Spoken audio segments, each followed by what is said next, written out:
This is the Footbrawl Podcast with your hosts, Tyler, Andy, and Boyer.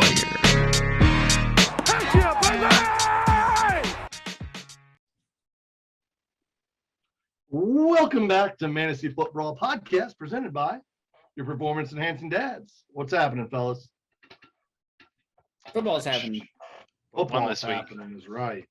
It was a fun week of football this week. High scoring games. It was good. Some high scoring fantasy weeks. Some still not high scoring fantasy weeks. Several Kim Kardashian comeback stories. You know, Ty. Kim Kardashian, she's one of the great comeback stories. Like Seabiscuit.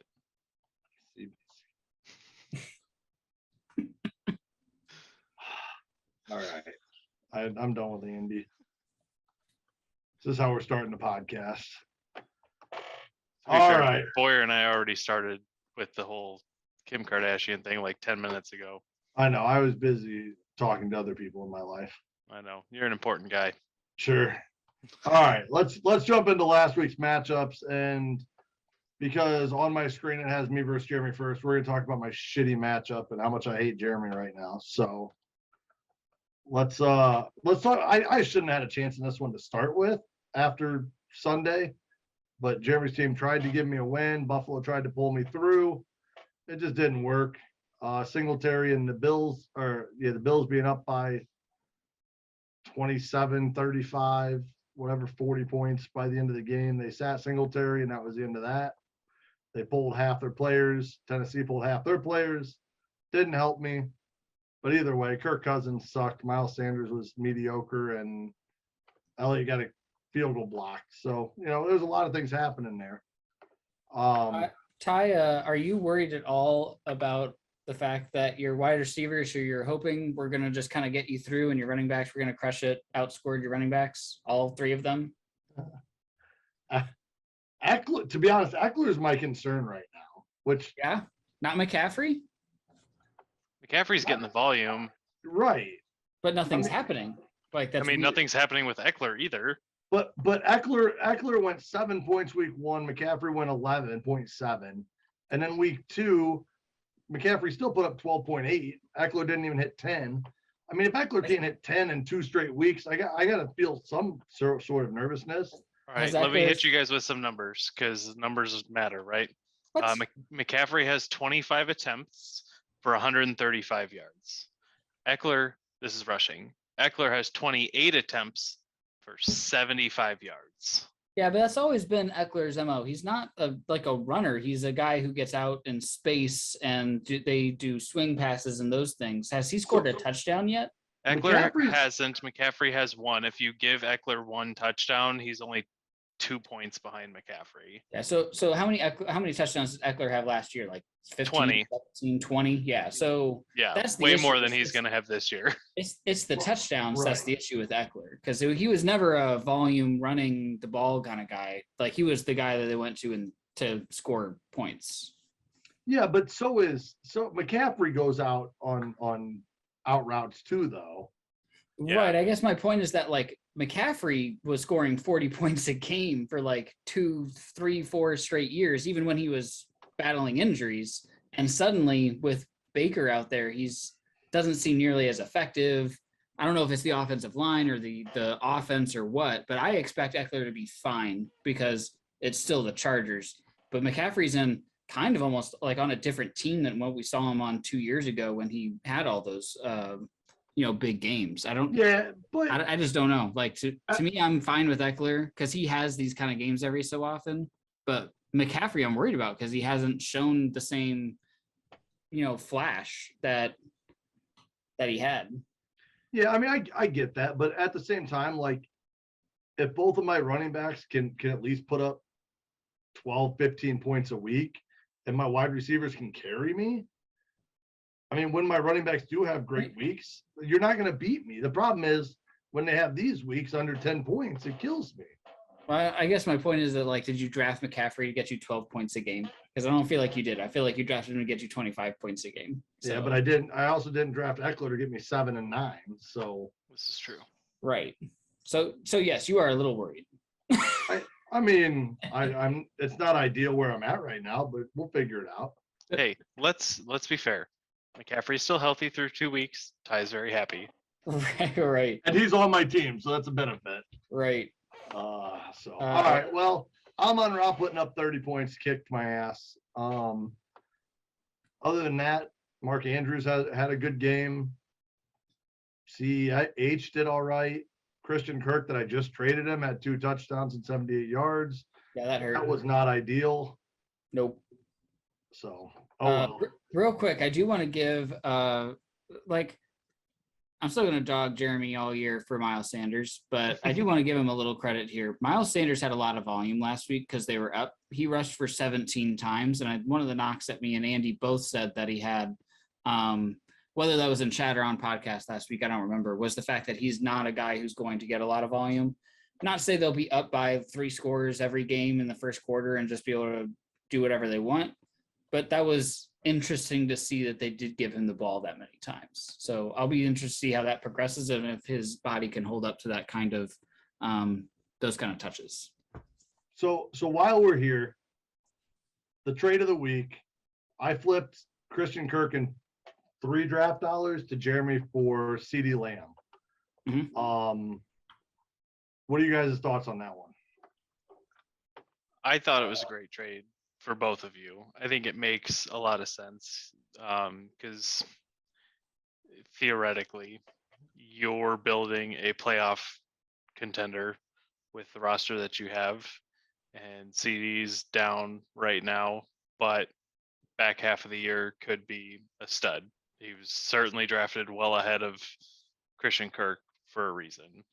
And you gave up a Christian Kirk who had a really good week 1 with Trevor Lawrence thrown to him, to Jeremy, who wanted a guy who was going to get more volume and production now. Kirk's had a phenomenal first 2 weeks, and the volume's been there to say that maybe he can keep doing this. But I think when it comes playoff time, I'd rather have CD than Kirk. But looking at your 2 rosters, if I was going to pick a playoff contender that was going to get there, your team's fine taking the hit now, and Jeremy's isn't. So Jeremy traded for a guy who can help him make playoffs. You traded for a guy who can help you win in playoffs, and it makes sense with what you guys are working with for both of those moves. Yeah, and I mean, Ty, me and you talked about it before the trade went down. That was pretty much the thought process, is whether that worked. And your team is so deep that makes sense. Like, how often, except for this week, of course, right? But how often were you going to play Christian Kirk versus when you need a stud later in the year? Lamb should be that stud with Dak back. He still had 81 yards with Cooper Rush or whoever throwing him the ball. Yeah. He just didn't have a touchdown or anything. So, like, he looked good this week, which I think is really like a positive sign for you and for him after he put up a dud against the Bucks. Like, he should be fine for the rest of the year, and he'll be a good, option to put in the flex or a wide receiver too if you need him. Yeah. But Jeremy needed something to happen, because without it, he was in danger of going 0-2. And with him, he won this week, unfortunately for you. But it's going to help him for sure keep him out of the basement, and that's exactly what needed to happen. Yep, and like you guys said, that's pretty much where I was at, and because I was up on draft dollars at 220 or 222 or something already for this year, dropping 3 wasn't going to hurt me too bad at this moment. Now I just gotta win. I Right. 0-2. Let's see what happens. Just win, baby. That's right. All right. Now that we spent the first 10 minutes talking about Ty and Jeremy's matchup, do we want to go to our picks from last week and touch on all the winners, the rest of the winners there? Oh, yeah. All right. Week 1, total dud. Week 2, much better. Boyer, you got 3 right. Ty, you got 4 right. I got 5 right. So on the year, Boyer and I both have 6 correct. Ty's just 1 behind at 5. We all picked Ty to beat Jeremy. That didn't happen. We just beat that horse to death. I was the only one that picked Duo to beat Fryer. That was a pretty close one. Good work, Duo. Thanks for bailing me out there. And then Ty and I both picked Chris to beat Walker. Boyer picked Walker in that one. So Walker not looking great for my, what did I say? Over is 8.5 wins. Can't win them all, but I made the right pick in week 2, and that's all that matters. All right, so let's jump to Duo versus Fryer real quick. Both had great quarterback play. Hurts put up 33, Jackson put up 42. Luckily, they kind of balanced themselves out a little bit. But Jahan Dotson putting up a 2-point conversion, a touchdown, and some yards, putting up 14 points was really the difference, going along with Dalton Schultz. Dalton Schultz getting injured and putting up -0.2 for Fryer. Yep, I will say good work on starting Dotson. I think the Duo reached out to a few people just to inquire about adding a wide receiver, but they ended up not paying for just a 1 or 2 week plug-in guy, and we're comfortable starting Dotson, and he did it again. So he might be the big-bodied red zone guy for the Commandos, and so far that's working out. They also have Garrett Wilson on the bench right now that put up 22 this week. Yeah, And he got 8 targets week 1 and 14 this last week. So he could very well be a flex option type guy moving forward, depending upon what that volume looks like. Yeah, the only problem is kind of like what Andy has, where it's like at some point this will be a nightmare for trying to figure out who to start when and how. They're like Dotson only got 5 targets. Like he did a bunch with those targets, and that's great. But like we all acknowledge, the volume is still king. You got to get volume to be consistent. So, what happens in week 7, 8, 9, 10, and so on? Does he lose that? Does he start getting more targets because he's being really efficient with what he's got?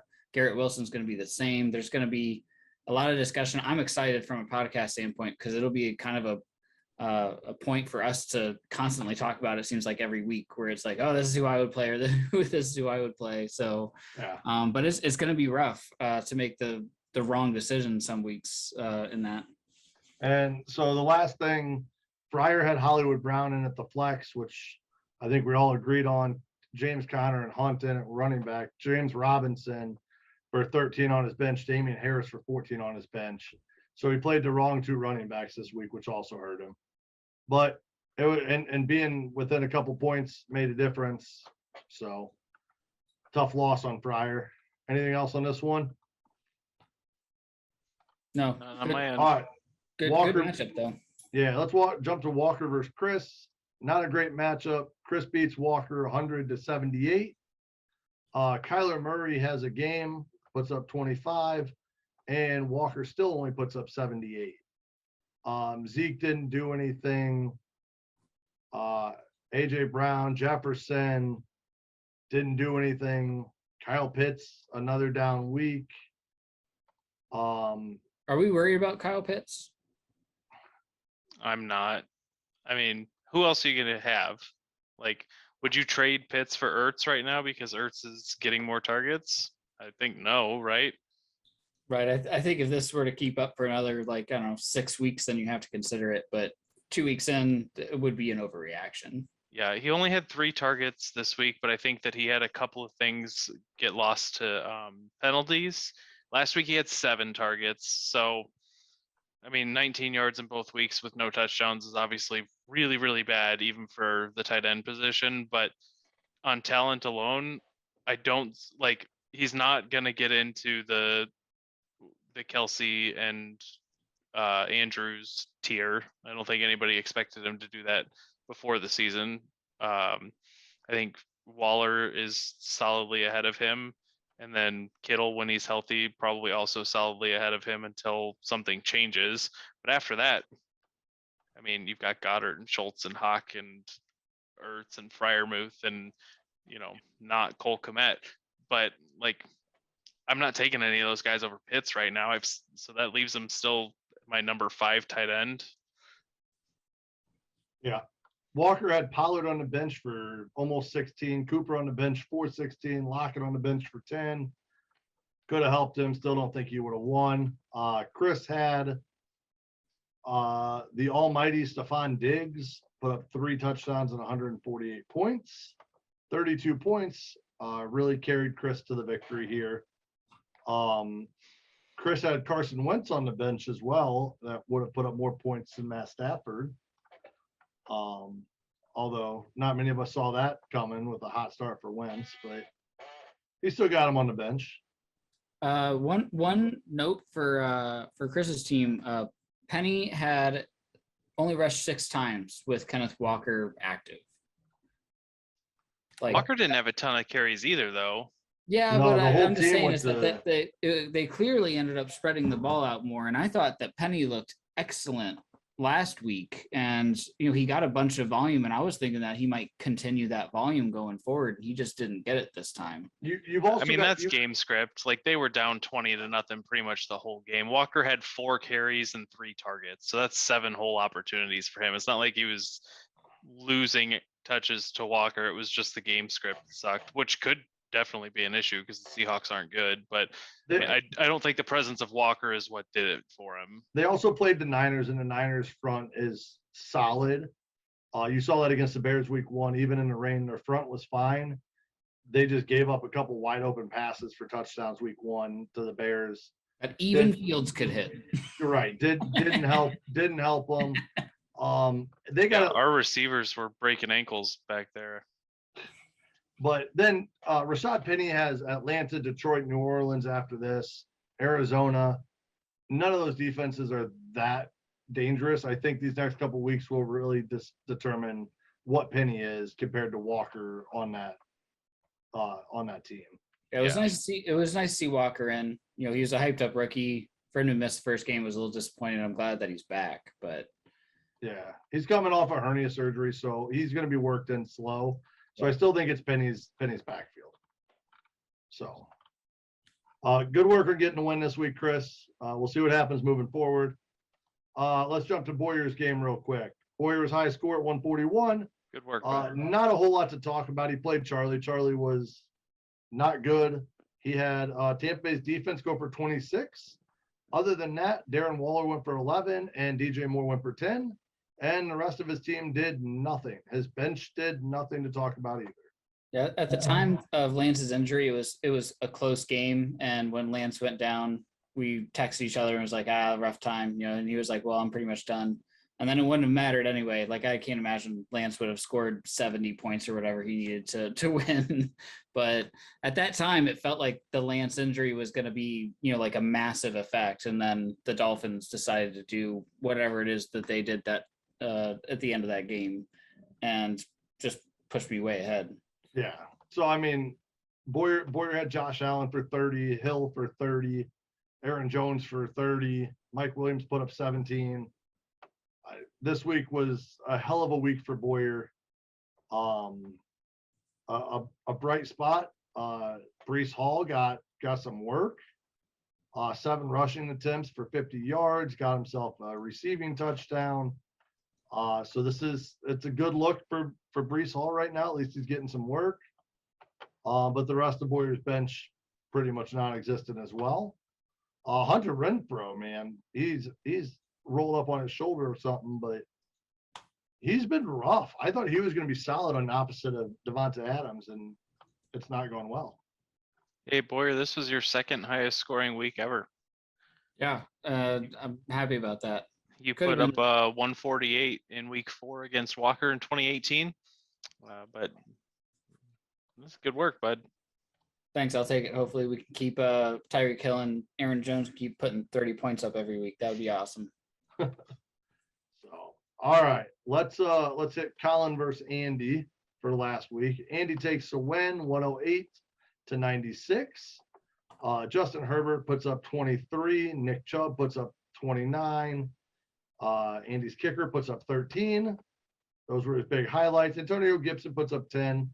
Still solid for Gibson, showing that he can still be a viable piece for Andy. Colin Russell Wilson and that whole Denver offense has looked looked rough so far. At this point, I may be looking to find another, maybe play Derek Carr, maybe find another quarterback. I mean, Russell Wilson may be fine moving forward, but I know there's injuries on that team right now too. There's the tight ends are non-existent there. I mean, they're really trying to force feed the ball to a couple guys, and then you got Javonte Williams taking a lot of work. I don't know. That Denver team is just not coming together like they should. Jalen Waddle was Collins' bright spot with 29 points, and then the San Francisco defense with 15. So those were Collins' highlights. Derek Carr was on the bench for 19, which would have been better than Russell Wilson. Still not enough to win. Did you guys see the home crowd in Denver was counting down the play clock so that the offense wouldn't get any more false starts? Or not false starts, delay of games. That's amazing. From what I hear, the play calls were coming in super late, and all these coaching staffs and stuff are all new. Has been an embarrassment. Yeah, so it's not been good so far. So I have to say though is that with the way that Denver is built, I could see them like kind of building up to it. Closer to the end of the year where we finally start to see. It just depends on if they win enough games. I mean, just as a football team, if they win enough games to make playoffs between then and now. Right. Because it looks like it's they've got the talent, right? It's going to be a growth thing that they're going to have to do. Yeah. And it can't get much worse is what I'm hoping for. As a Javonte owner, I was hoping that like the whole offense would be firing on all cylinders here quickly, bringing Russ in. And this is just embarrassing. But the only thing I can take any solace in is the fact that it can't get worse than this. Like it's been bad. It's interesting because we have, a comp. Matt Stafford went to, another talented looking offense and his first year, and they right away looked great. So, but that was an established coaching staff. This is a brand new head coach. That's fair. He was the offensive coordinator for Aaron Rodgers while Aaron Rodgers was calling his own damn plays. So what did Hackett ever do in the first place? Well, so do you think that Aaron Rodgers should be calling plays for Russell Wilson? Like on the sideline between his drives, he's like on probably the phone wouldn't with do Denver. Worse than this. He's on the phone with Denver calling plays for Russ. to be honest with you, at some point, if this continues, Russ just has to take charge and call his own play. Something. I mean, if they're getting these play calls in so late that this is a problem, Russ needs to say, listen, here's what we're throwing. Let's go. Well, we're running the ball. Let's go. There's been a couple situations like that, like the need to take a timeout last week. Russell sort of just said, we're going to take a timeout here and figure out this 4th and 5 thing. And instead, he just kind of went with coach's decision. Like, and I get it. You're trying to install confidence to that guy, but like Russell Wilson, go be Russell Wilson. Like, we know you can do it. Maybe it's time that you take it over and let Hackett just kind of be in the background and make sure the rest of the team runs okay. So, all right, one more bright note for Colin from me, because I don't like this guy, but he got 7 targets, 7 receptions for 80 yards. Devonta Smith didn't look bad. The Eagles looked really good as a whole the other night. And Devonta Smith showed out a little bit. So are the Eagles for real? So far. Yeah, it's hard to say they're not because their defense has even looked halfway decent. I'll say they gave up 35 to the Lions. Yeah, but the Lions scored last week too. I think the Lions' offense is better than people are thinking. Yeah, I mean, Minnesota is just 7. So like on the flip side. So, but anyway, I think they are. They passed the eye test. Yeah, I can't say they're not, but I don't know that Detroit and Minnesota are the toughest teams they're going to face. So. Yeah, we'll see. I mean, all they did was shut down Jefferson, and that was all they needed to do. Yeah, Slay was all over him. Right. So, all right. Well, Andy, good work on catching a win here. Let's jump to this last game that's also not very exciting. Paul beat up on Robbie. Robbie put up all of 59.16 points, and Paul fell just shy of 100. Paul getting carried by Cooper Kupp like normal. Swift put up 14. Jeff Wilson put up 10. David Montgomery put up 13. The running backs are doing well over there. Tom Brady had a rough week with no wide receivers. So hopefully that changes next week for Paul. So in that Buccaneers game, the one of the keys to the game was Lattimore taking Mike Evans out of the game, and he Nailed it. succeeded about halfway through, right? So But yeah, so if Godwin's not back next week, Evans is suspended. Who do they play next week? They play Green Bay. I mean, maybe that's not a stout defense, but I might be looking for somebody to fill in. We'll talk about that in the matchup decisions. But his running backs look good. Montgomery looked good when he got the ball. I think they should have gone to Montgomery more. Yeah, like in that first half, they went completely away from the running game after that first drive, and they started doing those like little 5-yard swings and backward plays and stuff. And I don't understand what happened in that first half because that was really frustrating. So Paul has Drake London on the bench to put up 16. He's had 2 decent weeks, 7 and 16. Robbie had Darnell Mooney go for -0.4, which is awesome. Joe I told him Burrow to switch to Landry. He'd have got 2.7 instead.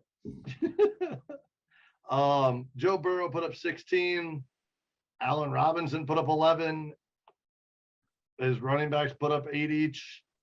Other than that, there's not a lot to talk about here.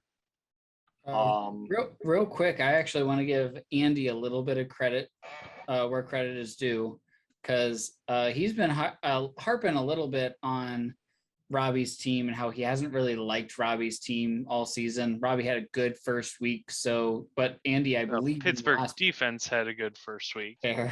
But Andy stuck to his guns in the last podcast. Kept saying is that this is not a team that has been built in the way that he would have expected, and this week kind of showed. I don't want to say it's Robbie's true colors because a lot of players, like even Saquon, didn't play particularly well. This is a floor week, but it showed that Robbie definitely has some very low floors. So I want to give Andy some credit just as an analyst of the team and the team construction. Good job, Andy. Hopefully Robbie doesn't score 150 points the next 3 weeks and make me look like an idiot for saying. Hey, Paul, I'm going to give you some credit for putting up a good defense. I need to take some notes. Give me tips on the defensive coordinator. I need to do this more. I'm sick of getting beat. So, all right. Well, that's a week wrap up for week 2. For all you guys that won, congrats. For those of you like me that lost, well, there's always next week again. So let's see. I haven't seen Andy or Boyer drink anything yet, but let's see how this goes. Pow! Are either of you drinking anything? Water. Nailed it. Farsteiner. Ooh. Fancy German beer. I'm rocking a Weiser. Are you drinking at church? I like it. I've got a board behind me. Yeah, he's in a nondescript place that nobody knows about right now. You're drinking at school. That's better. We're supposed to drink at church. They give us wine every week. Yes, that's how they get you to come back. No, we had an outing here the other day, and it happened to be left here, so it's just doing its thing.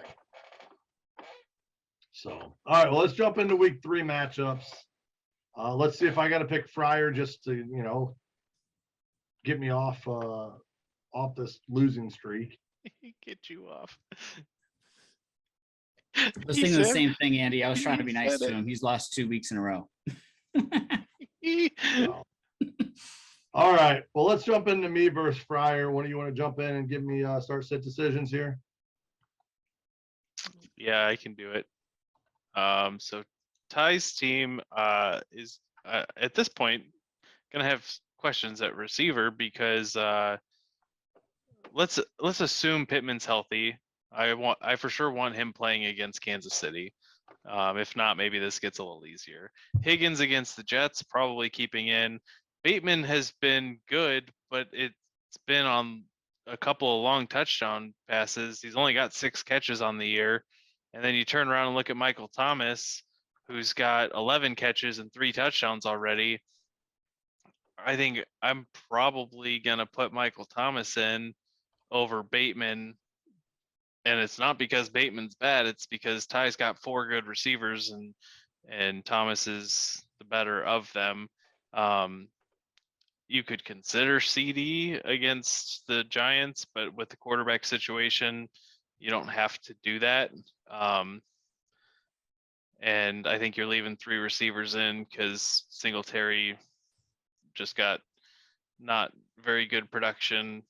He's only got 14 attempts so far this year, and some of that may be because they've been winning so much. Maybe that doesn't happen against Miami, who's been surprising so far, but I don't see any reason to force him into your lineup. So Yeah, but Miami gave up a lot of points last week. right. Well, my point being that the scoring of points has not been what's holding Singletary back. It's the fact that they're up by 30 and he doesn't have to do much, Right. slow things down towards the second half of these games. But if Miami actually stays competitive, then maybe Singletary's more involved. I don't know. We'll see. But yeah, I think Michael Thomas over Bateman is my only thing that I'm seeing here, although you could try to make an argument for some of these other guys. Boyer, what do you think?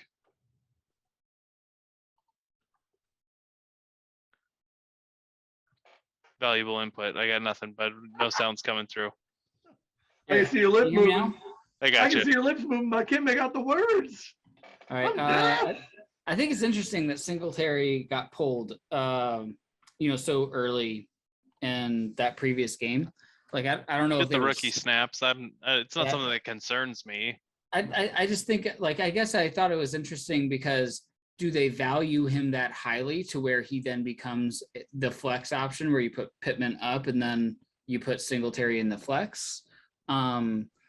I think Michael Thomas against Carolina, that's a plus matchup that you can't ignore. And I hate playing any wide receiver against New England because no matter how bad their offense is playing or no matter how off they seem, their defense is usually pretty well coached with Belichick. And it's hard for wide receivers to get much going against them.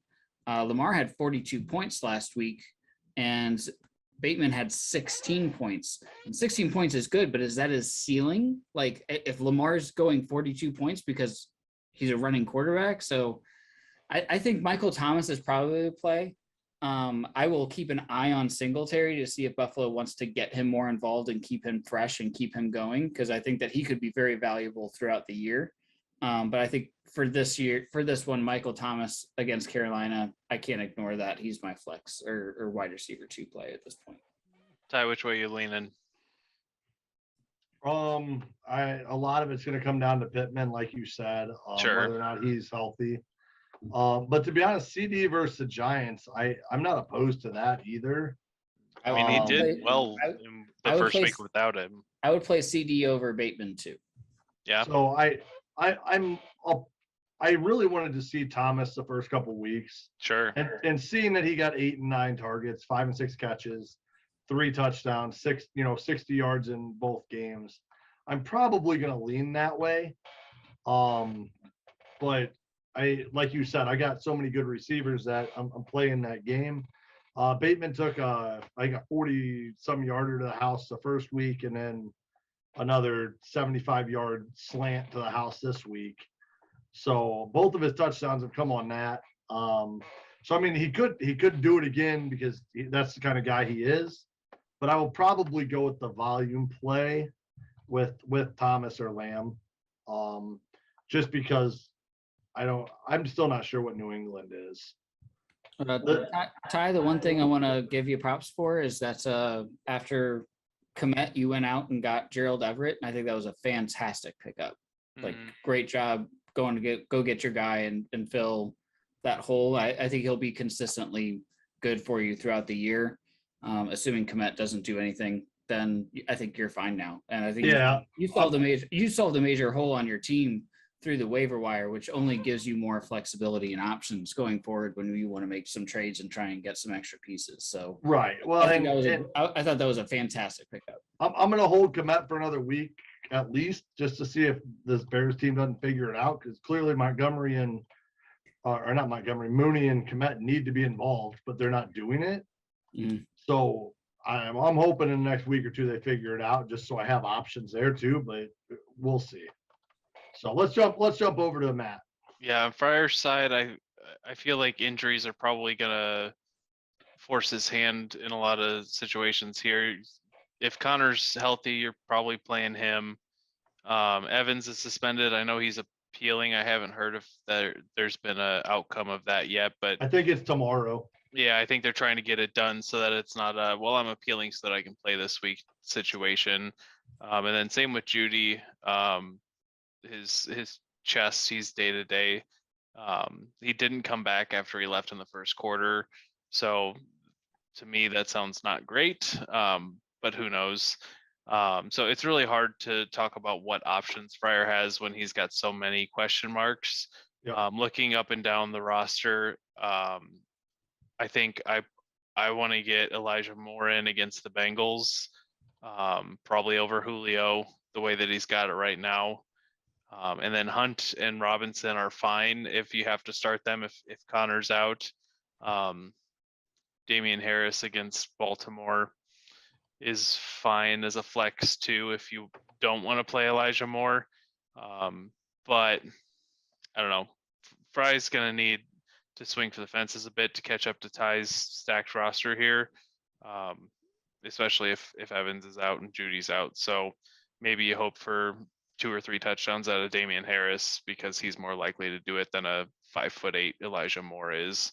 Not a lot of solid analysis on my part there, but it's just way too many question marks to really know for sure. You guys see anything here you want to call out? No, I mean, he doesn't have a kicker. He dropped and picked up a kicker last week. I don't know if Dalton Schultz is going to play, so he's probably going to have to go out and find one of those. He's got so many issues. So I'm with you. I don't know what the hell is going to happen with that team.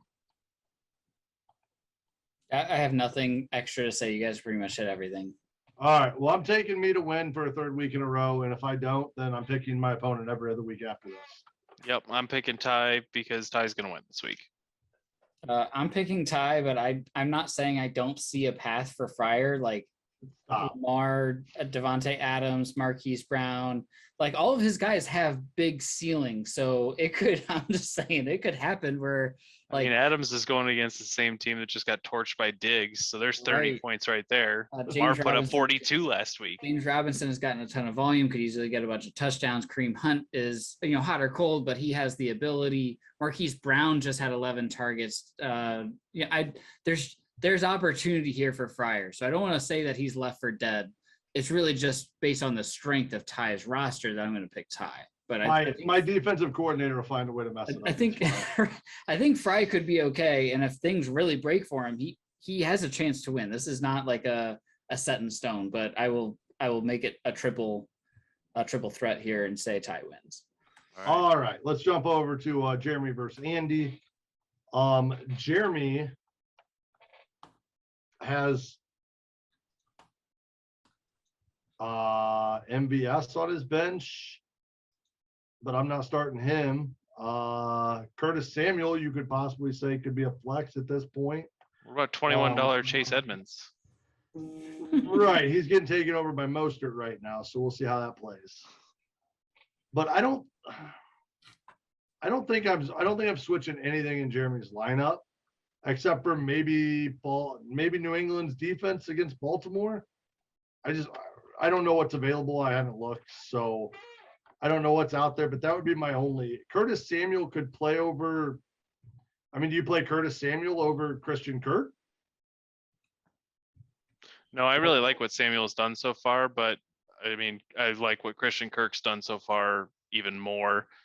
So the only reason you would do that would be if you're trying to play matchups, but I'm not moving away from Kirk until I get bit at this point.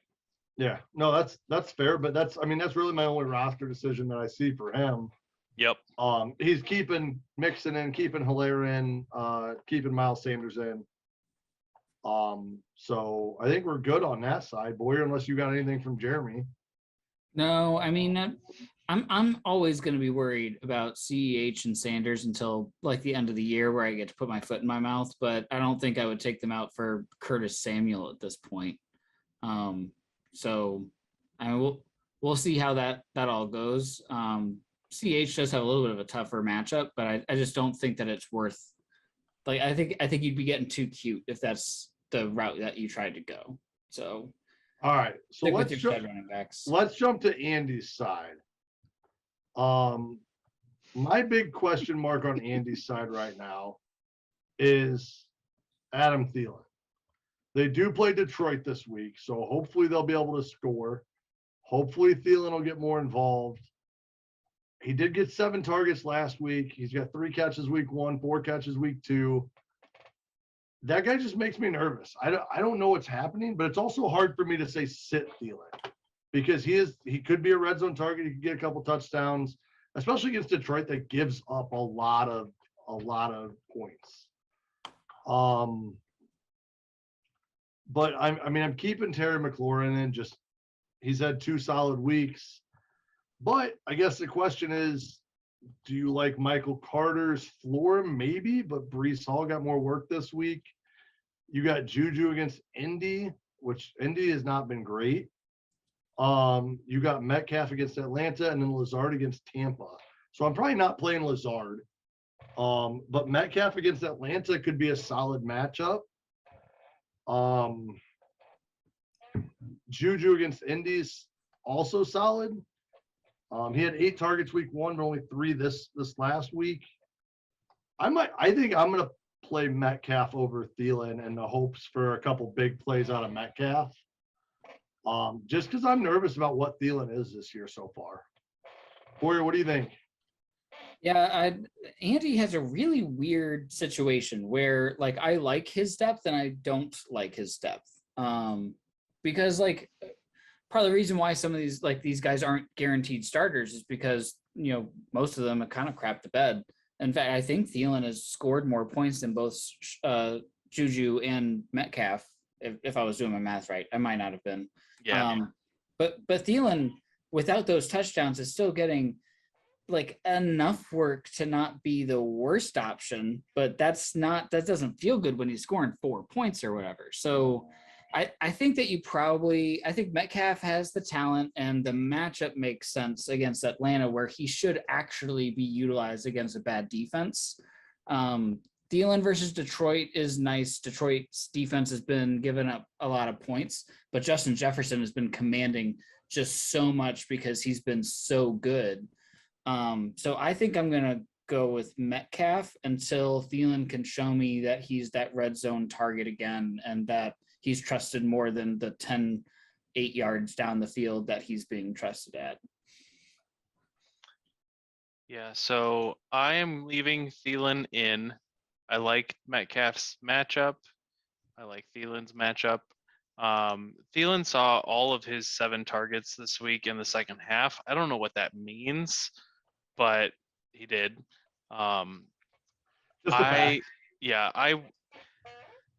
So here's my concern right now. You know how last year sexual partners Matt Stafford and Cooper Kupp were like really good together because they would go to brunch and give each other handies under the table and sip mimosas. Well, I think Geno Smith and DK Metcalf have the opposite of that. They don't seem to like each other. Metcalf's getting visibly frustrated by Geno not throwing it down the field to him and dumping it off to Lockett underneath. And it just doesn't seem to be great chemistry there. So I don't know if there's going to be a quarterback switch in Seattle back to Drew Lock at some point, but unless DK starts doing something, he's riding the pine for me, and that's part of the reason, which is not great since he was the receiver I spent the most on in the draft, and I really love his talent. He's a freak of nature when it comes to the athleticism and size and everything, but you got to do it on the field, and right now I don't see that happening. Maybe it does against Atlanta. I think that's a good matchup for him, but for now, I'm rolling with Thielen. So I was watching Red Zone, and one play that they showed was him getting like a 40-yard bomb that he ended up being like end over end and made a one-handed catch on, and it was absolutely fantastic. There was a penalty on the offensive line, like an illegal man downfield, so it came back and didn't count. But it showed it was ridiculous to see what he can do. He's so good. I think if Drew Lock comes in, I mean, we've seen him fling the ball around. He was able to support a couple receivers, even though he was not good, and he was not good for an NFL franchise. He was good for wide receivers for fantasy. So I think that's probably what you're waiting on. I can see that, but I got to think that at some point they're going to start telling Gino, you got to throw to this guy, because he really is their most explosive player at this point, who can, kind of help mask some of Gino's inaccuracies and things with that massive frame. They've got to start trying to get the ball to him more. Oh. All right. So what do you guys think about this matchup?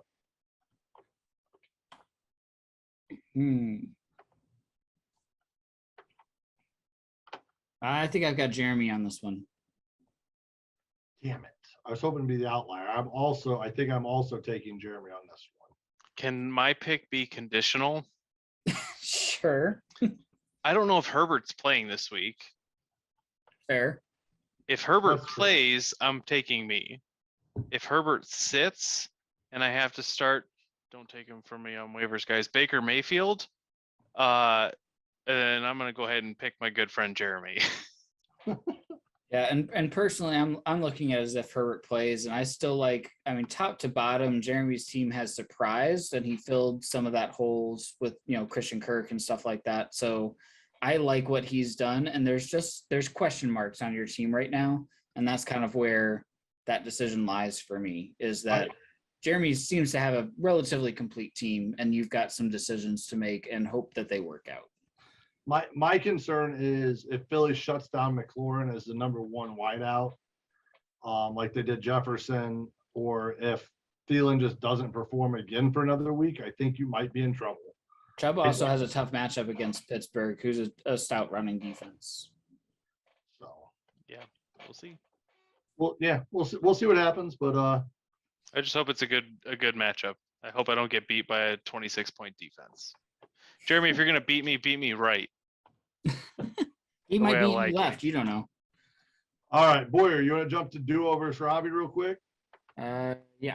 Let me pull them up. Oh, nope, that's the week 2 matchup. That doesn't help us right now. Well, they didn't play week 2, so that's definitely not going to Yeah. Yahoo kicks me back to week 2 on all the teams and stuff. It's silly. All right. Yeah. So I've got do-over here. Hurts, who's been a stud, Sutton and Allen. Assuming Allen plays, they've got him slotted in there right now. Henry, Corduroy, Higbee, Kamara, assuming he plays. On the bench, he's looking at Jahan Dotson, Naheem Hines. I don't even think he's doing anything. Garrett Wilson. So I think we kind of talked about this in his previous matchup where, Garrett Wilson and Dotson are putting up points. Maybe they're not getting a ton of volume, but they are doing something with it. But I think it really just depends on injuries here. Because, like, if Keenan Allen's healthy, you can't bench him. If Kamara is healthy, I don't think you can bench him. So I think if those guys go out, they have options. So let's pretend one of them's out. Who do you guys got between Dotson and Wilson? I'm playing Wilson against Cincinnati this week. Yeah, Cincinnati's defense does not look good. Yeah. I think I am too. Okay, are you guys pulling either Allen or Kamara, assuming that they're even just 75 or 80% going into the week and playing for sure? If they're both playing, I'm playing them both. Yeah. My questionable pull would be Patterson, but the problem is against Seattle. I don't know if I'm pulling Patterson because I they don't could just see a better option. You're gonna put Hines in? well, you I could guess move, you could put that's you fair. could move Kamara up and play one of your wideouts. Yeah. But that. Patterson didn't get as many touches last week. They're trying to work in some other running backs. They're trying to So I think they are trying to not make Patterson a full-on workhorse, but I don't know. And I think Patterson has the highest upside. Although you saw Garrett Wilson go nuts. You've seen Dotson score both weeks. I think Patterson has the highest upside, and I hate Patterson. I hate saying to play Patterson, but I still think that against Seattle, he may just get worked. Yeah, I don't think you can pull Patterson yet. I mean, he had some down games last year too, and he was pretty streaky, but I think he's going to be fine. And I would trust him more at this point than the other two, although the other two are very intriguing. I think you got to keep Patterson in. All right, but let's real talk the decision making on their team. Butker or Yoo-Hoo Koo? Koo-Koo-Chu. Koo missed one last week. I'm going Butker. If Butker's in, I'm playing him because I think that they're going to score more, and that's, you got to say floor with Butker.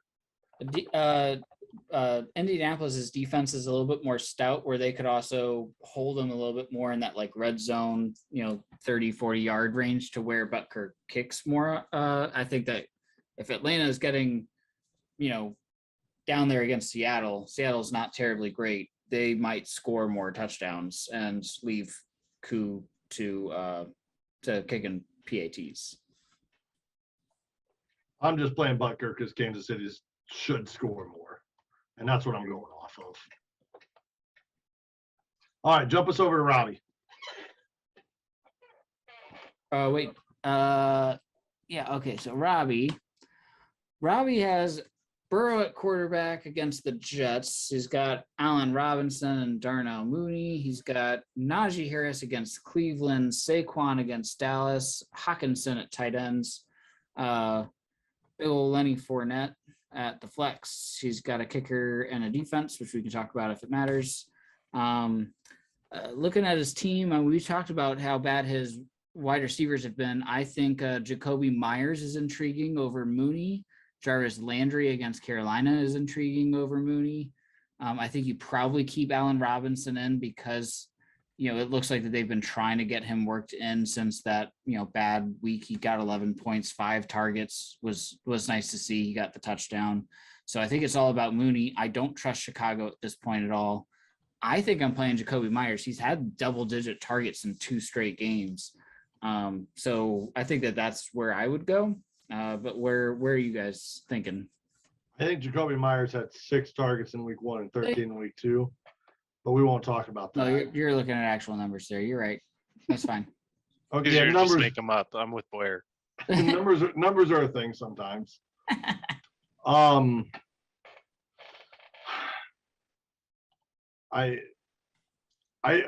hate to say it, but I honestly might give Darnell Mooney one more week.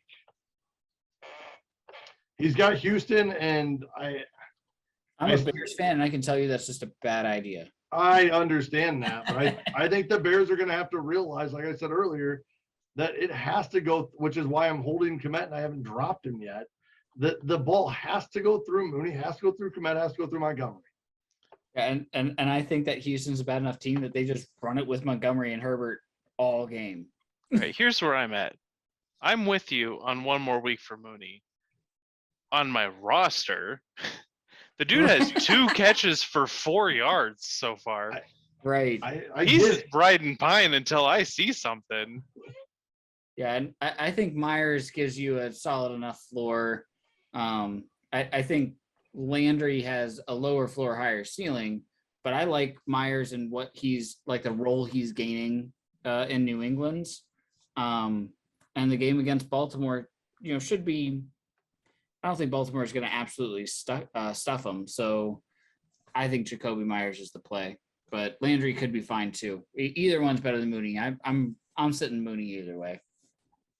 Yep, I am fine with Myers or Landry over Mooney. I'm going Myers, but definitely get Mooney out of your starting lineup until you see more out of him. All right, so who's going to win this matchup? Duo. I'm going Robbie. Jalen Hurts might be enough for the duo, but the Titans' offensive line is incredibly bad, and Henry is only so good at this point that I don't know that he can do it behind this atrocious offensive line. And then we've already talked about Patterson's issues. Kamara is questionable. You know, Green Bay's defensive line is garbage, and Fournette should run all over them this week.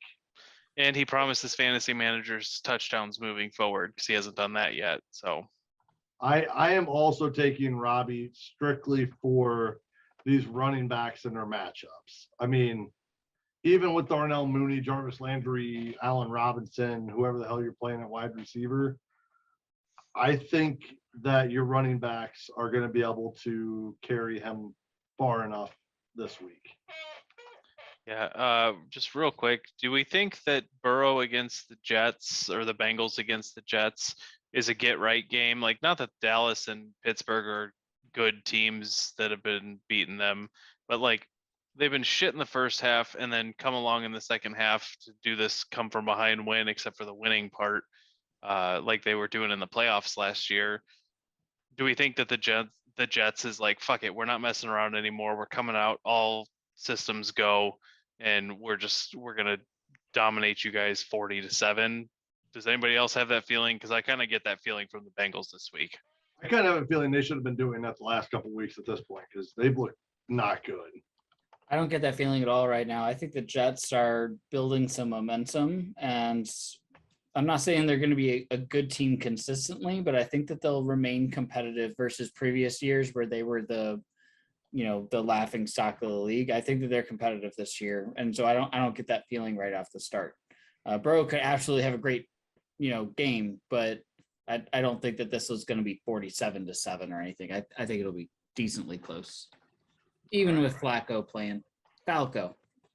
All right, Andy, you want to take us into Walker versus Charlie? Yep. This should be pretty quick. So Walker is gonna have a question mark at the flex. Where do you want to do the double stack and get Pollard in against the Giants, or Amari Cooper, or Tyler Lockett, or Rex Burkhead, or do you leave in Melvin Gordon? Maybe this is because I'm a Javonte owner, but between the fact that Melvin Gordon has shifted more clearly to be a 1B to Javonte's 1A, and the fact that the Broncos offense is an embarrassment to football right now, I don't think I want Melvin Gordon in there. I'm fine with Amari Cooper on Thursday against the Steelers. I would lean toward Pollard against the Giants. I don't think I'm doing the Lockett thing, but that could pop for you. But I don't think Walker needs pop to beat Charlie this week, so I'm shying away from that. I think Cooper and Pollard are the two options that I'm considering, and I'm leaning toward Pollard at the flex over Gordon. What do you guys think? Yeah, so I crapped on the Pollard Zeke combo, and I mean it hasn't been great so far, but at least Pollard had a good week on his bench last week, which was a bummer. But Zeke didn't do well the first two. Pollard didn't do well the first one. If it's a rain game in Pittsburgh like it's currently calling for, I'm going with Pollard. Yeah, if there's not rain and it's a clear game, I'm probably going to go Cooper. And even then, you could pick your poison between Zeke and Pollard, but you got to keep Zeke, and I think he's still the starter, technically. Yeah. So, but I think I'm leaning Cooper pending this rain. If it's a rain game, I'm going to Pollard though. What do you think? Man, so Lockett getting 11 targets last week is intriguing to me. If he gets that for one more week, I'm probably going to start putting Lockett in on a more consistent basis. If he becomes that underneath speedy guy who gets more yards after the catch and stuff, and he gets more consistent. But looking at Charlie's matchups, like Dillon against Tampa Bay doesn't look great. Stevenson against Baltimore, that's stout. Kelsey against a tough Indy defense, that looks rough. So like he doesn't need to go big. He just needs points. So I'm with you guys for this week as far as Pollard and Cooper. And I don't know, the Giants defenses look decent, and I'm not a huge fan of stacking running backs. I think I'm probably going to go Cooper just to try and diversify a little bit, because if that Cowboys offense struggles, then you've lost the game. While if it struggles and Elliott doesn't do great and you have Cooper in, then there's at least a chance that hopefully the Cleveland offense doesn't struggle. So I'll diversify and go with Cooper. All right, Andy, take us over to Charlie's team. Charlie's bench sucks right now. I don't know if Godwin's gonna play. If he's gonna play, I think you're gonna have him. Well, fuck, man. I don't know if you play him over DJ Moore, who's only getting 43 yards a week and maybe a touchdown. Against the Packers, probably, but coming off an injury, probably not. So I don't know. Let's assume that Godwin's out so that we don't have to talk about it. The only other guy on his bench that's worth starting, not Sean Watson, not Trey Lance, is Cam Akers, who got 15 carries last week after only seeing 3 in the opener against the Bills, and promptly turned those into less than 3 yards a carry. So not great for Cam Akers. Definitely not bouncing back like James Robinson is. On the flip side, Ramondre Stevenson hasn't really been getting it done for you either. So who do you guys prefer at RB2 for Charlie? Keeping in mind that he might need a little bit of help to catch up with Kyler and Jefferson and AJB. I'm putting Akers in over Stevenson this week, I think. The matchup, Akers versus Arizona, I like over Stevenson against Baltimore. And if Godwin is in, I could almost see putting him in over DJ Moore. I think you leave Gabe Davis in, but the Bills showed that they don't necessarily need him to put up 40-some points. Yeah. So do they rush him back with this ankle injury? Do you put Godwin in over that because the Bucs need Godwin if he's healthy? I don't know. I'm playing Akers over Stevenson, and then take your shot on whatever wide receiver's healthy that you think is going to be better. Because you got Davis coming off an injury, you got Godwin coming off an injury. DJ Moore's not been great, so I don't know. I don't have a lot of input on that wide receiver situation. Boy, who you got? So I'm probably putting in Akers in at running back. The 15 attempts is intriguing. I did not expect Akers to be good this year. I was not on that train, but for the people who were on that train, seeing the 15 attempts is intriguing. And I think that is a good matchup to where if he gets that kind of volume, he could see enough efficiency to make that matter. Stevenson's got a tough matchup against Baltimore's, tougher run defense. At wide receiver, I think it really just depends, on Saturday, what we're seeing from both Davis's and Godwin's injury reports. I think Tampa will probably be a lot more conservative with Godwin than the Buffalo will be with Davis, because Buffalo can afford to be a little aggressive with Davis because they've got depth there. And because Davis doesn't have a giant history, if it's a low enough ankle sprain and he says he can go, they're going to let him go. And Miami's defense let a bunch of points. So that makes sense to me. But I think it's going to depend on what that injury report looks like on Saturday. If I were Charlie and I was trying to win now, I'd probably trade Waller for a quarterback. I think that's an issue that he's going to have throughout the rest of the year. He's not going to do that because he needs Waller and Kelsey for potential trade bait or to work out something for next year. But if I was in a win now, I'd move Waller, get a quarterback, and then start Godwin if he actually plays in the flex. Interesting. All right. Well, I'm taking Walker on this game. Yeah, I'm going Walker too. Walker's got stars and Charlie doesn't. I think Charlie needs to just be aiming for touchdowns in his roster decisions. So I think Cam Akers, Chris Godwin went out over DJ Moore and Ramondre Stevenson when everybody's healthy, just because he needs touchdowns to get it done. What Or are you you got? taking? Yeah, I think I'm going with Walker too. I mean, Jefferson and AJ Brown had a little rougher weeks last week, but against Detroit and Washington, they'll be fine, and that's probably all he needs, I think, in this matchup to win. All right, so I'm gonna take us over to Chris versus Boyer. Chris has a couple lineup decisions, mostly at this running back spot. He has Dalvin Cook. He's starting at running back 1. Then he's got Jamal Williams at his RB2, but he's got Rashad Penny against Atlanta, and then he's got Dobbins. That's week to week. I don't know if he'll be back or not against New England. I don't think I'm starting Jamal Williams. I think I'm going to Rashad Penny, just against Atlanta, giving it another shot. The Niners were kicking the shit out of Seattle last week, and I don't think it boded well for Rashad Penny. So I'm thinking that he has a little bit of a bounce back again this week. So I'm probably playing Penny at running back 2. If Dobbins plays, do you play Dobbins? I don't think so, because I think they're still willing to ease him in.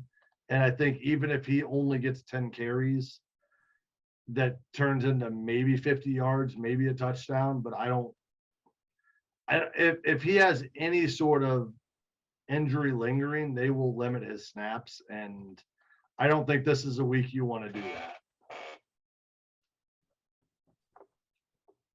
Yeah, I think I'm leaving Jamal Williams in. We just haven't seen much out of Penny.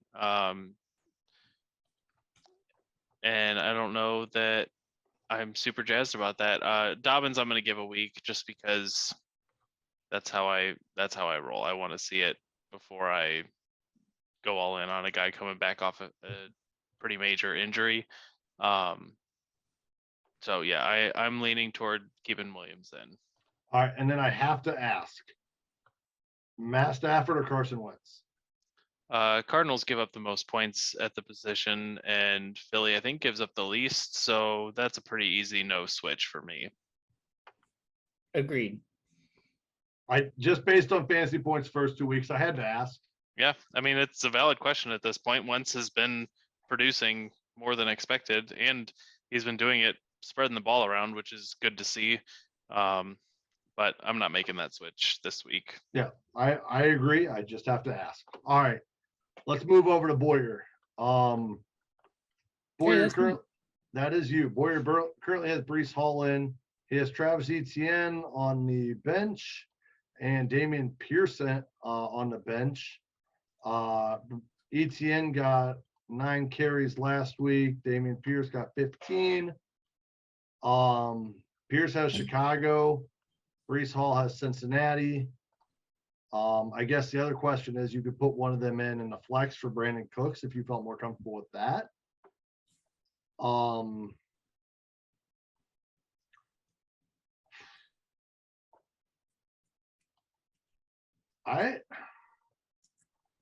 I might start Damian Pierce against Chicago. Just because I don't know what Chicago's defense is yet, but I also don't know what Damian Pierce is. So I don't know if, and you have enough firepower at the top with Allen and Hill and Mike Williams and Aaron Jones. I think I'm between Damian Pierce and Brandon Cooks, so I might go Damian Pierce for the running back if he gets 50. He got 11 touches week 1, 15 week 2. If he can get 15 to 20 touches this week, I think I'm leaning Damian Pierce.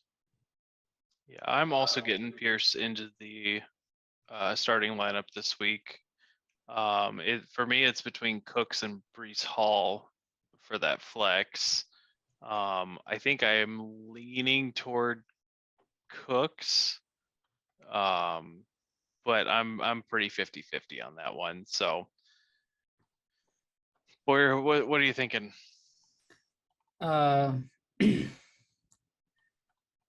The first thing I want to say is that Yahoo projections are crazy. This morning when I looked, my projections were at 93, and I switched Brees Hall and Etienne, which they didn't change much, and now I'm suddenly at 98. So don't take projections into account in the future if you're looking at your teams, gentlemen.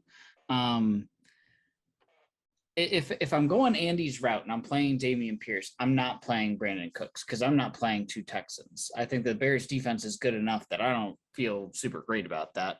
I like what I'm seeing from Brees Hall. I know he's splitting with Carter, but he's looking more efficient and more comfortable as he goes. And Cincinnati's defense has not been good for the most part. So I think that the Jets will continue to lean on him more and more throughout the year. And I think that that's probably my better option as far as not playing two Texans.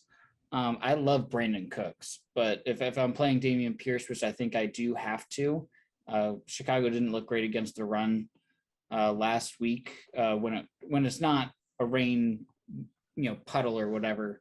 Their defense has looked suspect. So I'm going to go with Dameon Pierce at running back 2, and I think I'll probably end up going Brees Hall at the flex, but really hoping that those top 3 or 4 guys that you guys mentioned keep doing the things I need them to do. All right, so who's going to win this matchup? This should be a heck of a game. Wait. Dawson Knox or Taysom Hill? Sticking with Knox.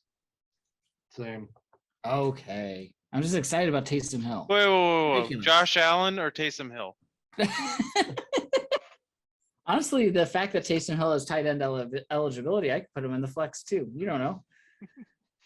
They'll add kicker and defense eligibility to him at some point. That guy does it all. All right, so who's going to win this matchup? I'm going Chris. Josh Allen could be the savior here for Boyer. But I already mentioned thinking that the Bengals might have a big game against the Jets for Jamar Chase there.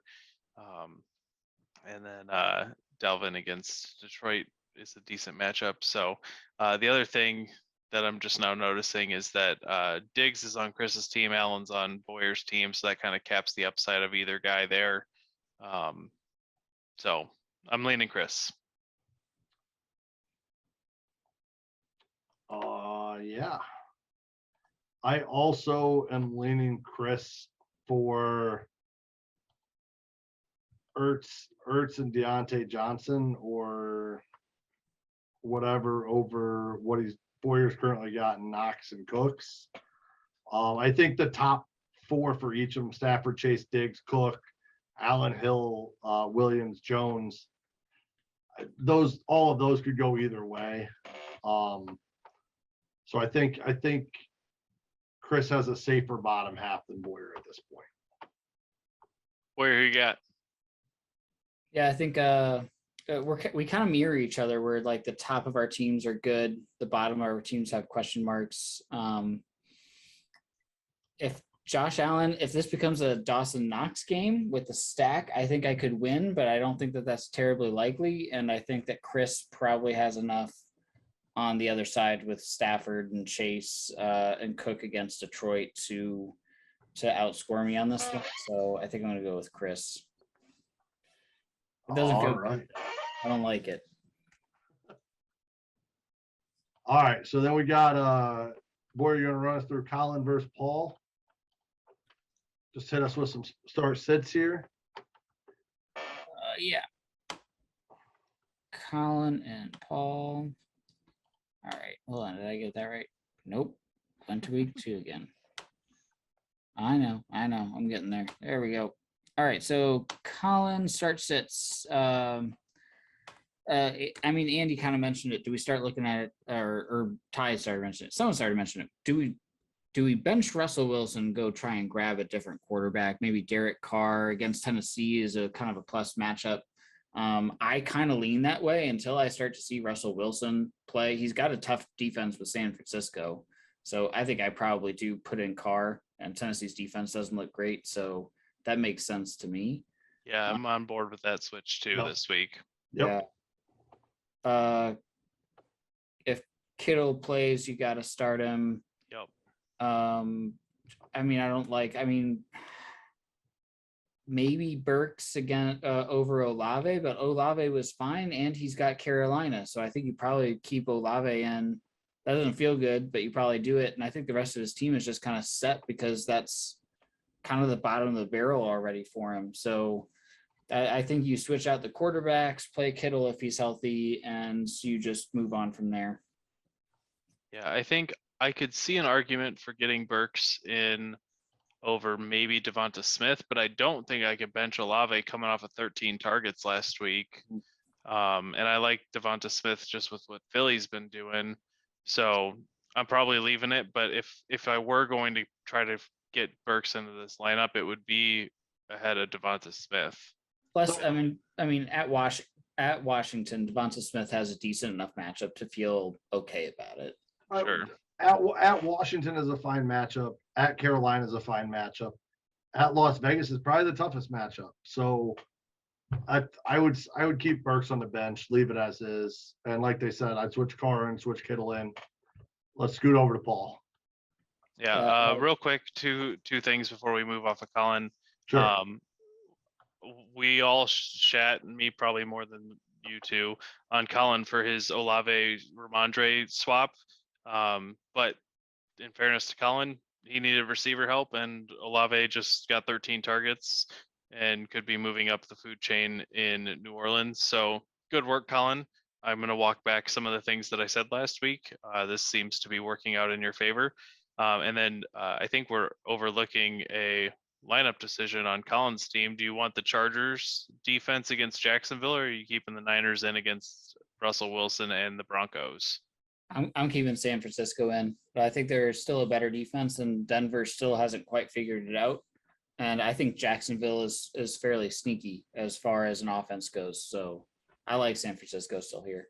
Yeah, I mean, I'm going to keep San Francisco in until I see Denver do something. Yeah, I think on paper, I think I understand why you would make the present the question, but in reality, what's been happening with Denver isn't good. So I'm happy with San Francisco there.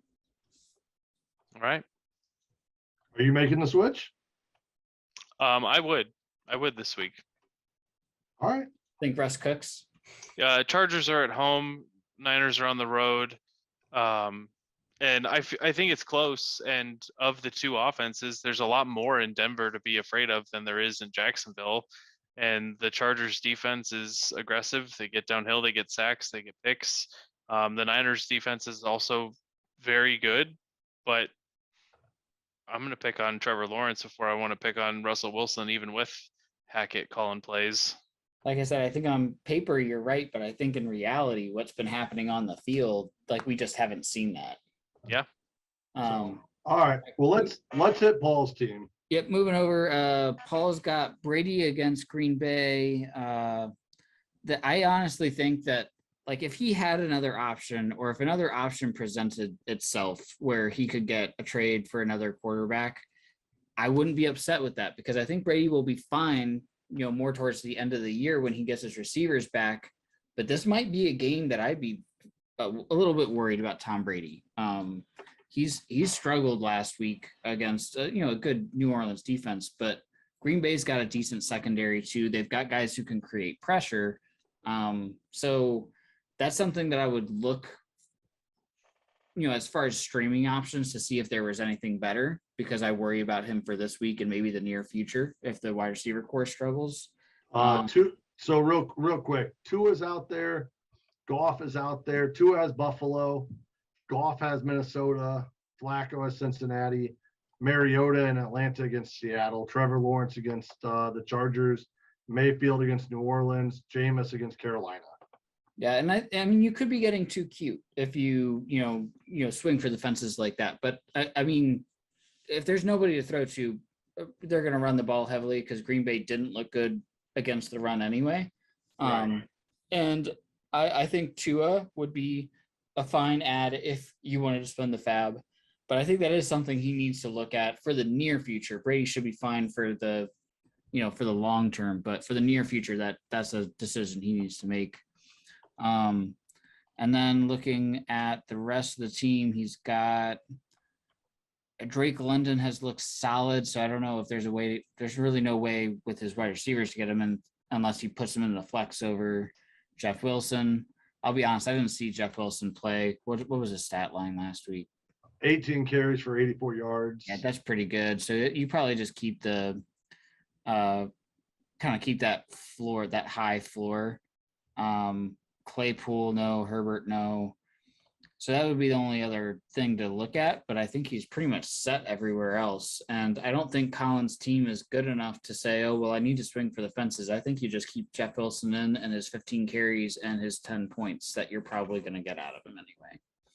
Yeah, I would agree. And part of the reason I'm agreeing with that is because Tyrion Davis-Price is out with an ankle issue and Elijah Mitchell is out. So the only other person they have is Jordan Mason, which is on the very end of Jeremy's bench right now. But I don't think he's going to be a big thing this week. He looked decent in preseason, but Jeff Wilson should get at least 15 to 20 touches again and a solid floor. So I'm with you. Otherwise, if it was a tougher defense, if there was somebody else there that could take away carries from Wilson, I'd be concerned, but I think that's the only one. Drake London has looked great to start the year. So he wants to make the change, I can't say I would be terribly upset with that, but I don't think he needs to because Collins' team hasn't been great. And I think that he'll do just fine. And I would just take the points that Wilson will give you instead of relying on a rookie on that side. Andy? I agree. I'm keeping Wilson in. I like London. I don't think Seattle's defense is great. So if you want to make the switch, I won't fault you for it. But I'm sticking with Wilson. I think you can run on the Denver defense. Yep. So, all right. Well, who's going to win this matchup? I got Paul. If Colin had a better quarterback, I might be inclined to pick him. But even with, it's bad quarterback matchup and bad quarterback matchup where they might both struggle. And then there's Kupp and Samuel. So I'll pick the Kupp and Samuel side with Paul. Yeah, I think Jalen Waddle could struggle this week against Buffalo, which is going to be not ideal for Colin. Yeah, their defense has been ridiculous. So I think that's going to be because Waddle's put up big points, especially last week, put up big points. And that's not going to happen again this week. Granted, Jonathan Taylor could be a high scorer with Kansas City this week, but I'm still going to go with Paul. I'm going to look forward to that Miami Buffalo game because to me, like, if we want to see if Miami is for real, that's going to be the game to see. Like, that's what I'm keeping an eye on. I'm very excited to watch that game. Yeah. So, all right. Well, week 3 coming up this weekend. I need a big win. A couple others could use a win. Colin could really use it. We just took Paul over him this week. So we'll see if Colin can get off that 0-2 start. We got Walker getting off 0-2. We'll see where this week takes us. Other than that, enjoy your week. Enjoy football this weekend. And we'll see you next week.